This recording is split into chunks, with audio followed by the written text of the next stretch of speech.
তো হ্যালো বন্ধুরা, তোমরা সবাই কেমন আছো? আশা করি ভালো আছো, আর আমিও খুব ভালো আছি।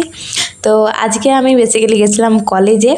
তো এখানে কলেজে গিয়ে এটা ভিডিও ফার্স্টে আমাদের এরকম দেখতে লাগছিল, তারপর নেক্সট টাইম আমাদের দেখতে কীরকম হয়েছিল সেটা তোমরা না দেখলে হয়তো বুঝতে পারবে না। তো যাই হোক, আজকে আমি অনেক দিন পর কলেজ গেছিলাম। এই যে আমরা 3-4 জন বান্ধবী মিলে গেছিলাম, আর এটা কলেজ থেকে কাজ টাজ হয়ে যাওয়ার পর একটা কাজে গেছিলাম কলেজে। তারপরে এই যে বাড়ি আসার সময় এই যে ভিডিওটা করা, রাস্তা বের হওয়ার সময়। আর এদের দেখো না ক্যামেরার সামনে আসতে কীরকম হচ্ছে সব। আর বাস স্ট্যান্ড থেকে আমাদের কলেজটা অনেকটা একটু হেঁটে যেতে হয়। তো এখানে হেঁটে যাওয়ার সময় বাস ধরতে যাবো বলে হেঁটে হেঁটে যাচ্ছিলাম। তো হেঁটে যাওয়ার সময় যে বাড়িগুলো পড়ে, ওই বাড়িগুলো কার বাড়িতে কী ধরেছে, কার বাড়িতে আম ধরেছে, কার বাড়িতে কাঁঠাল, পেয়ারা, এরকম জামরুল, এসব দেখে দেখে আমরা যাচ্ছিলাম। তো ওইখানে আমরা ওদেরকে বোকা বানিয়ে এই ছবিগুলো তুলেছি।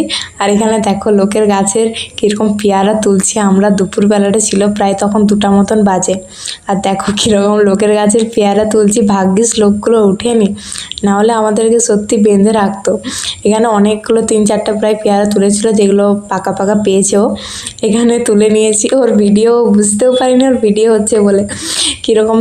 তারপরে এখানে বাড়ি আসার সময় ভিডিওটা করেছিলাম। বাড়ি আসার সময় বাসে প্রচণ্ড ভিড় ছিল, অনেক জাঁকা টিপা করে সিটটা পেয়েছিলাম লাস্ট পর্যন্ত। অনেকক্ষণ দাঁড়ানোর পর প্রায় ঘর পৌঁছানোর আগেটি সিটটা পেয়েছিলাম। আর এই দেখো আরেকজন কীরকম ঘুমাচ্ছে, এর আমি ভিডিও করে নিয়েছি।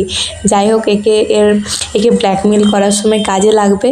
আর সাথে আমি ভিডিওটা করিনি, একটা কারণ আছে। এও আমার এরকম বাসে ঘুমানোর ভিডিও করেছিল, তো বদলা তো নিতেই হবে না, ওই জন্য ওরও আমি ভিডিও করে নিয়েছি। এবার দাঁড়াও, ওকে কীভাবে ব্ল্যাকমেল করে দেখা যাবে। ও আমাকে কলেজে ভিডিওটা দেখিয়ে ব্ল্যাকমেল করছিল, এটা যেটা বলছিল।